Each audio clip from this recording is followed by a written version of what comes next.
March brings with it the third cup in the Devon Corporation competition, and that is the Zodiac Cup. My name's Fish from Pallet Town PvP. We are going to take a look at the basics of the Zodiac Cup in just 6 minutes. Now, this is just a basic look.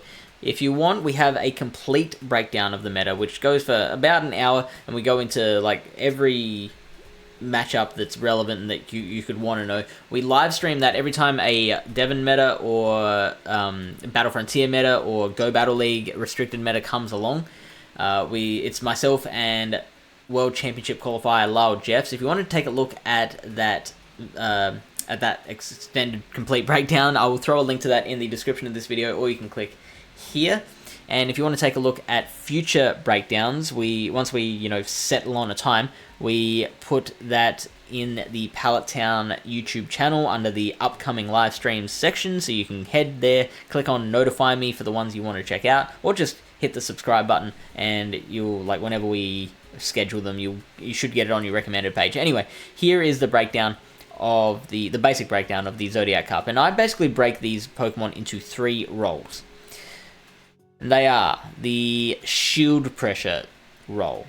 So mainly Gallade and Excadrill, and particularly the shadows of both. Frostlass is definitely in there too. So Gallade has been new and improved with that Psycho Cut, which I'm sure we are all aware of, and like that and Excadrill both, if you get an energy lead on them, it can just do so much damage against the competition. And there's so little hard countering going on in this meta as well, so like both of these Pokemon will be able to, especially, there's so little that resists both rock and ground damage, so Excadrill is gonna be dangerous, as well as Gallade. Frostlass is interesting because it's a little bulkier than both of them, a little slower than both of them, so it requires a lot of finesse to play around those matchups.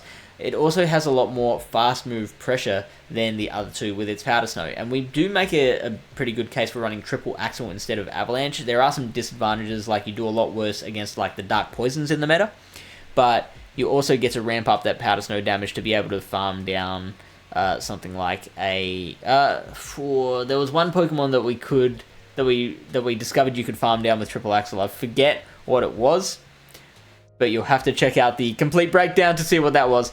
Down a bit further, there are some other really good Pokemon here that fall under other roles, so we won't talk about them just yet. Berserker and Mew are both Shadow Claw users, which are going to be really handy as fast move pressure to take out those glassy charge move pressure Pokemon. Wild Charge and Dragon Claw is recommended on Mew. I think with Excadrill being as prevalent as it is, Surf might be a better option there. And then Berserker with Close Combat and Foul Play absolutely annihilate an Excadrill, and Foul Play is going to be good against the Gallade because it's neutral, and also another Pokemon that we are about to talk about in the next role, Ariados as well.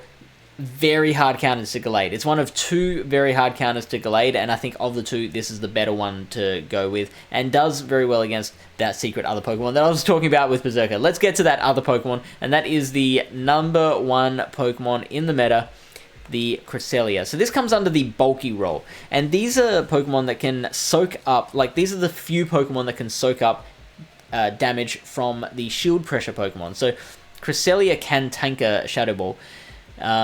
It will get pretty... So here's the interesting thing about Cresselia. You've got the option of Moonblast or Future Sight as charge moves, and you can easily make a case for both. Moonblast will be better against things like your Dark Poisons or Gallade, but Future Sight's still taking out a Gallade. Future Sight will be better against things like Tentacruel. It's generally better in neutral matchups, like it's so much more energy efficient against like a Munchlax, and the Future Sight will also take out the Ariados quite well. There was a case made during the live stream for Moonblast and Future Sight and just foregoing Grass Knot, and that is an option too, but Cresselia and Jumpluff are your main 2 bulky Pokemon. Your third role is your fast move pressure Pokemon, and these are also Pokemon that can deal with the charge move pressure Pokemon by just shielding, using those shields, playing the shield pressure Pokemon's game, and then hitting back with fast moves that the like it doesn't matter that they get to their charge moves slower because they're just using their fast moves to KO the Pokemon. So Tentacruel with Poison Jab. And there's a lot of Poison Jabbers. Here's your Dark Poisons as well. Your Hisuian Quillfish. You got Skuntank further down. Dragonite with Dragon Breath. It can 2-shield its way through a lot of the meta.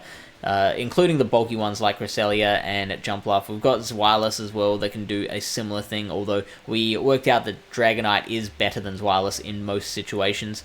So there's your fast move. And then Rapidash as well, particularly for like the Excadrill. And if the Cresselia is running Moonblast Grass Knot, then that makes that an even better matchup for Rapidash as well. So like Rapidash can do quite well there, resisting Leaf Blade from Gallade as well. It is pretty glassy, but and that's it.